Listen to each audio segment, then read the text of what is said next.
hello everyone, and welcome to the NFL version of Proline. We're going to take a look back at what happened in Week 1 and look ahead to Week 2. I'm John Cranton in Las Vegas, joined by Jim Feist and Jeff Saad. Jeff runs Las Vegas Sports Services. Let's start off, guys, by recapping the weekend for everybody. Jim, a 13-6 run over the weekend with all plays, a nice 7-2 start to the NFL season, and I know your $500 high roller plays 6-1 Saturday and Sunday. Thanks, John. Starting with the preseason, it's been remarkable. I was 14-7 in preseason. Like I said, 13-6 weekend, 7-2 NFL, 6-1 in high rollers. It's been a money machine here at jimfeist.com, and you should check that out each and every day. We have offers there. There's a phone number on the screen as well. No BS here. We're winning, and we're not counting money. We're weighing it. So, Jeff, I know you had a good week also. I think you swept the board yesterday. Yeah, 4-0 on Sunday, and for the whole week, college and pro 8-2. And it's just been it's going to happen again this week because everything's going well right now. And this week you're going to get a $500 value for only $25 if you call the number of your screen. So just call the number, ask for LVSS. You have another great week. The only problem, Jeff, is you were 8-2. You know what the customers say? How could you possibly lose two games? I know. What the heck is wrong with you? Plus, I should have won. I should have been 9-1. I lost on a backdoor cover on Mid-State. Let's take a look at what happened last week in the pros. You got Pittsburgh at the Patriots on Thursday night. Interesting game. It failed to go over the spread, or over the total, I should say, and it landed right on 7. So the bookmakers were not happy because when it's around that number like that, you get a lot of winners on both sides of it, which is always difficult. And it was a very difficult week for the bookmakers. They said in the NFL this week was the worst Week 1 NFL results they've ever had. So in one respect, they're probably happy because the players won a lot of money, and they know they'll come back and put it in the windows again, and even more so because now they're overconfident. So that's always a possibility, but we feel like we can win it most weeks, and at the end of the season, we're going to take down a lot more winners than we take down losers. Now, that game, what did we learn off that game? What I learned is Pittsburgh Steelers have no defense, and instead of Mike Tomlin complaining about headsets and the lack of communication up at the Patriots, he should be concerned about coaching his defense. They actually had a player on the Patriots named Gronkowski, and they never found him. The Steelers never heard of that guy. They left him wide open the whole game. It was an absolute horrendous play by the Pittsburgh defense, yet they were still in the game, and they ended up pushing the line for the most part. Jeff, what did you see out of that game? Well, the same thing. Just one of those things, if you had the Steelers, you kind of feel lucky that you got the pusher, but then again, they missed a couple of field goals, and they were stopped on the 1-yard line. So, all in all, I had the Patriots, but all in all, I couldn't have been too upset with the push in that game. Right. The Sunday night game was the one that was. I had the Giants covered, but there's no way the Giants should have lost that game. It's just ridiculous on third down to run. That even if the coach is sending a pass play, Eli Manning says, "I'm not going to pass. I'm going to either take a sack. I'm going to hand on. I'm not going to pass this ball on third down." That's all there is to it. Oops. But it's just ridiculous to call it. It kind of reminded me of the Super Bowl play with Pete Carroll. You're not going to. It's just a crazy play, and it was right after the announcers were praising Tom Coughlin about how he does well in big games. So that was the thing I took away. But it was fortunate for the books. The books got killed on Sunday, but it would have been a total disaster if the Cowboys had covered. So that helped a little bit that the Giants covered. That's true. Of course, they did get hurt a little bit by the total going over, which it seems like these primetime games, a lot of times the total does go over. In Week 1, anything in sports, you can't overreact. And so what we saw, for example, I just mentioned Pittsburgh defense, these teams will improve, or at least some of them will. But you can learn from what you saw, but don't overreact to it, because if you remember last year, the New England Patriots in Week 1 got actually smoked, and they ended up winning the Super Bowl. I think it was Tennessee went up to Kansas City and blew Kansas City off the field in Kansas City, ended up with 2 victories for the whole year for Tennessee. So you can't overreact to Week 1, but learn from what you see, the individual lessons you learn from each group that's on the field. We go to this week. We're going to play off of last week's stuff and look at a little bit as it goes forward. Green Bay at the Bears, I think Green Bay was very fortunate to cover that number. I thought the Bears actually played much better than they were expected to play, and Green Bay, I think, got a little lucky in the end to cover it. I wasn't on the game, but I think that one hurt the bookmakers quite a bit because Green Bay being the favorite, public likes to bet the favorite.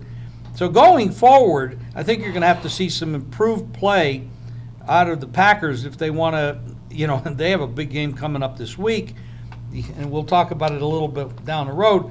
Yet Seattle playing a division game on the road, went into overtime, lost to the Rams, fluky situation on that onside kick. I don't know. Pete Carroll says he didn't try the onside kick, but they ended up kicking the onside kick. I don't know what to believe. If their lips are moving, I don't believe anything they say. So anyway, the Bears played better than we expected them to play. Didn't cover. Green Bay did cover the game. But now the Packers are going to host Seattle. Now, if you remember back to last year's playoffs, the Packers actually were beating Seattle, but Green Bay was a little bit banged. Aaron Rodgers was a little bit banged up, had a bum wheel. He wasn't able to move around as well as he should have, but conservative play calling by the head coach. Now they've changed that. A lot of stories here. But now they're going to host Seattle. Is Seattle going to go 0-2 on the year, Jeff?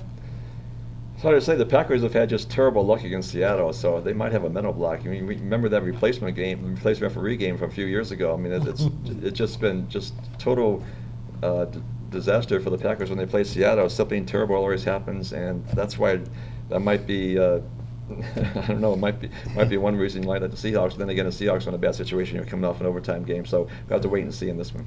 Yeah, it's a big one. The Kansas City went down to Houston, and this was one of the shocker games for me. I wasn't on the game, but I watch every game, and I go back and rewatch the games, and I don't understand. This Houston defense is supposed to be really good. They got a lot of talent on defense. And Kansas City smoked them. I know Brian Hoyer didn't play very well, and maybe my support of Brian Hoyer over the years has been misplaced. Maybe he's actually just a backup and he shouldn't be a starter. But I don't know that they have a starter on Houston right now because Ryan Mallett, first of all, I think he has a big arm. We know that. But he also may be very immature. I'm not sure he should be the starter, but it sure doesn't look like Hoyer's ready to be a starter either. Kansas City just smoked them. They actually threw some touchdown passes, not to wide receivers, but to tight ends. Smith looked very capable in the game. They have a big game, division game, against the team they need to knock off if they want to end up in the playoffs or go to the Super Bowl, and that's the Denver Broncos. Can't say that word, Denver Broncos. And Peyton Manning with his, let's say, noodle arm. We don't know what's coming out of that arm because it didn't look all that good yesterday. Jeff, what did you think of that Kansas City Texan game? Yeah, the Chiefs look like they're not messing around this year. Even in preseason, Andy Reid usually doesn't care about preseason. This year they went 4-0, and then they looked great yesterday. So this might be that they can stay away from injuries, which they've had the last couple of years. This could be the year the Chiefs finally break through, make the playoffs, and go deep. They were out-yarded 396 to 330, but still Houston had 2 turnovers, so the Chiefs took advantage of that.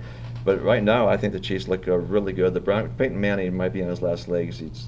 As some people have mentioned, if he can't play this well in warm weather at home, what's he going to look like down and when it gets cold in December? Plus, his offensive line is still iffy. So I don't know. I'm not sure. I think Peyton Manning might have. I know it's too early. It's only one game, but maybe he should have retired last year.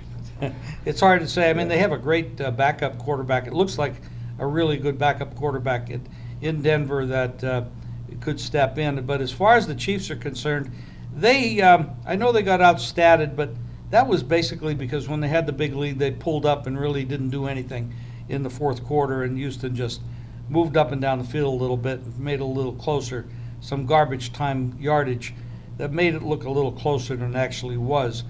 Cleveland is Cleveland, and these bad teams do find ways to lose.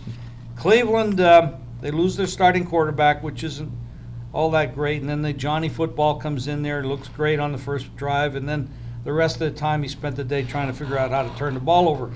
The Jets, I'm kind of a guy that Ryan Fitzpatrick is not a bad quarterback, but he's not a great quarterback. But he can win for you. He's definitely a smart guy, and he has some talent, but he's not an elite guy.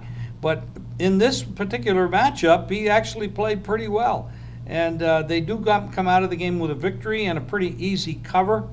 And Johnny Manziel, of course, helped them quite a bit with the turnovers. Jeff? Yeah, if Fitzpatrick can just manage the game and just cut down on the interceptions, that's all the Jets are asking for right now. And because the defense is pretty good, and as far as the Browns, it just seems like a hopeless situation there. They thought the year they drafted Manziel, they also got Justin Gilbert, the cornerback. He didn't work out either. They thought they had something good going, and now everything just fizzled out, and they still don't have a quarterback. It's the same situation, and it looks pretty bleak right now for the Browns. But the Jets, I tell you, they might, they look pretty good. They could go to the playoffs this year. It just depends. But if Fitzpatrick can just, as I said, just cut down the interceptions and manage the game well, they'll be okay. They do have some solid units on the Jets and a new head coach. If they can run the ball, play good defense, and not turn the ball over, and they can have a manager at quarterback, they can be a little bit dangerous. Then the Jets this week are going to go and play at Indianapolis, the Monday night game. And Indianapolis didn't look all that good yesterday against Buffalo. Now, Buffalo has a pretty good defense. But one of the weaknesses that the Colts had last year was stopping the run. Obviously, they gave up too many sacks, and Andrew Luck gets hit a lot, but they weren't able to stop the run. And any team that can run the football against this defense that the Colts have is a contender to beat them. So the question now is going to come, after playing the Browns at home and beating up them, now they got to go on the road and catch a wounded, hurt Colt team that everybody talked about all offseason as possibly being the best AFC team out there. Now they got to go there, 7-point underdog. I think we're going to start seeing some 6.5s in that game, and the Jets will probably take the early money. The question is, can the Jets run the ball against the Colts? The Browns go home, and they're going to host the Titans, who come off the Marcus Mariota, Jameis Winston Bowl, where Marcus absolutely, I think he got the highest quarterback rating possible. And I think there was 153 or 158.3. Something like that. That's the highest quarterback rating you can actually get. And in his first game as a rookie, of course, Jameis Winston's first pass was a touchdown. The only problem was it went the other direction. So he was 1 for 1, though. He had a touchdown on his first play, which is pretty good. That was my biggest problem with Jameis. Is in college he had a little bit of trouble figuring out which team to throw the ball to, but he is obviously a natural talent and should be a good NFL quarterback if he can get his head around it and stop making mistakes. So that's possible. But Mariota was very impressive. Going to the Miami Dolphins-Redskins game, and this was actually a pretty big surprise. When you look at the stats of this game, the Washington Redskins should have probably beaten Miami. They did a lot of things right in this game. Miami did not. But somehow in the end, Miami pulled it off in the second half, shut them down, and they kind of woke up in the second half and played the game everybody expects them to play, and they come out and cover the game. So that was quite of a shock the way Washington opened that game and took control. Yeah, because I had the Dolphins, so I was worried there for a while. But as it turned out, that what I thought would happen happened, because the Redskins just find a way to lose, and that's probably going to be the way it's going to be the rest of the season. And the Dolphins, they have another great defense, and they need to win these games, because the first part of the schedule is pretty easy, but the last part is kind of hard. So they're focused right now. I need to win those games. That's why I took the Dolphins. And this week, playing at Jacksonville, it should be another win. As I said, they have a pretty easy schedule the first 6 games or so. So the line, what's the Dolphins line? Do we have a Dolphins line here? Dolphins line's a 6 down at Jacksonville. Yeah, that's a big number. That's a big number for they're playing at Jacksonville. Jacksonville's not a very good team. Overwhelming offense. So, but this is one of those games where you probably go with the Dolphins or nothing. You know, the one thing about Miami, I don't know if you looked at this, but they only play 7 home games this year. They got to go to London to play, and that takes away one of their home games. So that's kind of a disadvantage for any team when you bet the over and unders, as I did, win totals for the year. I did look at that factor that they were giving up a home game, I should say, and going to London. That's kind of disruptive. Of course, Washington, got the RG3 and the Kirk Cousins and the owner interfering and all that other garbage. But that'll play out throughout the season. I don't want to make this video too long. We're already, I think, into it 20 minutes. But Carolina did beat up on Jacksonville. Jacksonville, of course, did turn the ball over. And Carolina kind of is wounded coming into the season. They lost their wide receiver. They're kind of depleted on the offensive end. And I don't know that they can depend on getting turnovers like Jacksonville gave them yesterday. And they come home, and I think they have to host, if I'm not mistaken, Houston. Yeah, Texans. Yeah, they got to play the Texans, who are also coming in wounded. They're like a wounded duck coming in here, so they're going to be ramped up to try to play a better game. I don't know who the quarterback for Houston's going to be because they haven't named whether it's going to be Hoyer or Mallett. Seattle, overtime loser at the Rams. That was a big division loss for Seattle. But and the funny thing is, last year in the Super Bowl, on the goal line, everybody said you should run the ball.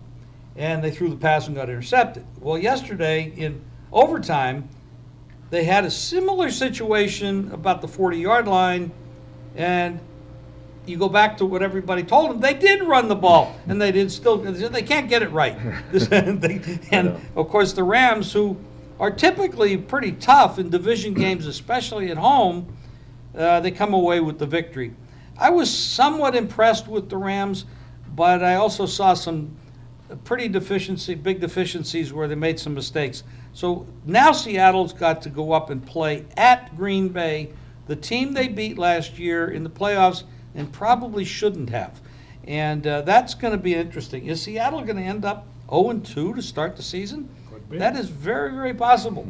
Because, that when you look at that game, Green Bay is 3 and maybe a little bit of extra juice, so it might be leaning towards 3.5.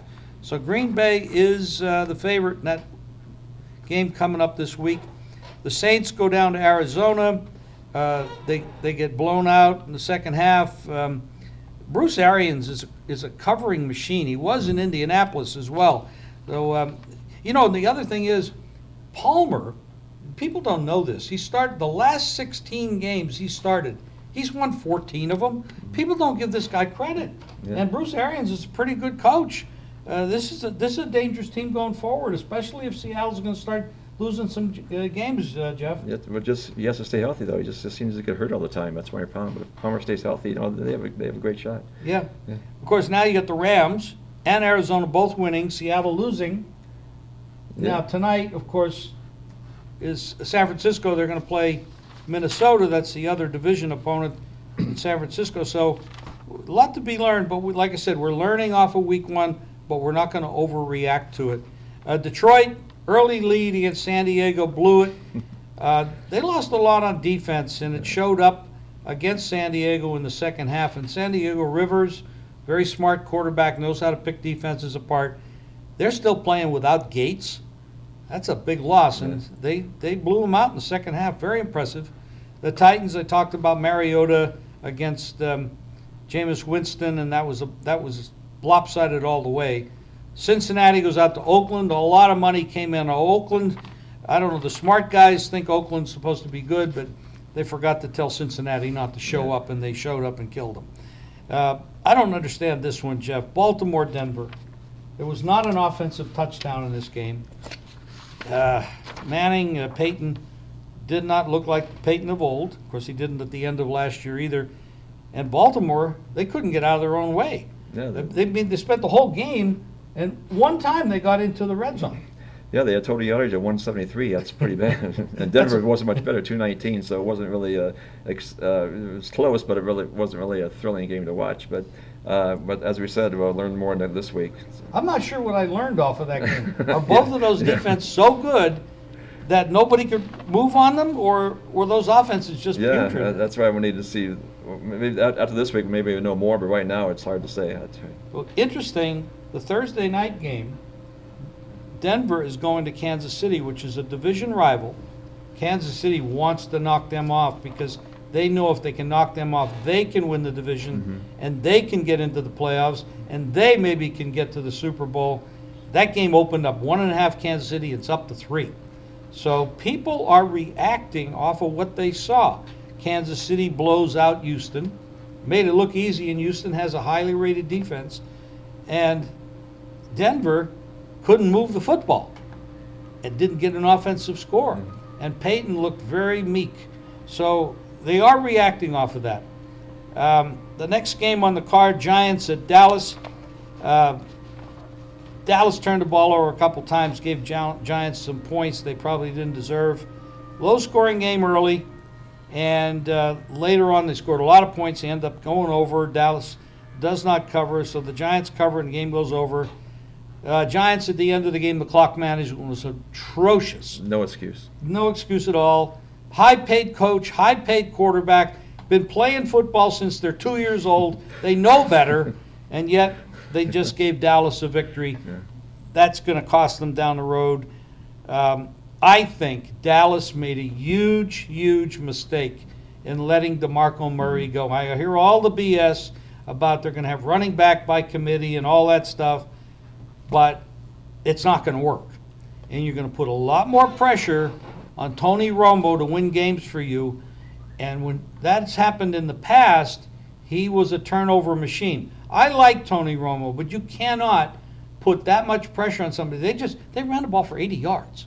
They were getting that much in the first quarter from DeMarco Murray last year. And it's not that the Giants have the greatest defense in the world. 80 yards for the entire game, and it takes a last-second touchdown off of a Giant big mistake for them to win at home as a 6 to 7 point favorite.